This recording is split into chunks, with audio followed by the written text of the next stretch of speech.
number 6 United, number 6 Pretorius! Nepal versus UAE गेममा warm up गेममा चाहिँ अब यो आरिफ र दिपेन्द्र सिंह एरीले नि सक्ला के भन्ने छ। अहिले रिप्ले पनि देख्नुभयो, एकदम पावरफुल छक्का लागेको छ। अब हेरौँ फेरि छक्का लाग्छ कि त। दुई छक्का लगातार हानेर आरिफ शेखले चाहिँ आफ्नो 50 रन पुरा गरेको छ र अब दिपेन्द्र सिंह एरीलाई उसको पनि 49 भइसकेको छ। 1 रनको आवश्यक छ 50 गर्नको लागि, 50 पुरा हुनलाई। हेरौँ अब के हुन्छ।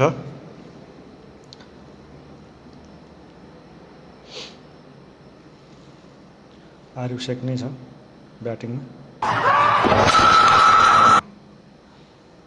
सही दिमाग लाग्यो।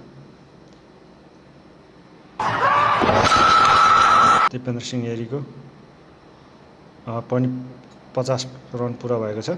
ल आजको खेलमा आरिफ शेख र दिपेन्द्र सिंह दुवैजनाले 50-50 रन पुरा गरेको छ र दुईटैको पार्टनरसिप एकदम राम्रो रह्यो। अब गेम जित्नको लागि अब केही रन बाँकी छ। चौका, यो चौकासँगै आजको गेम समाप्त हुन्छ। कस्तो लाग्यो साथीहरू कमेन्टमा लेख्नु होला। धेरै पछि क्रिकेटको भिडियो हालेँ मैले आज। यस्तै भिडियो म पछि ल्याउने छु।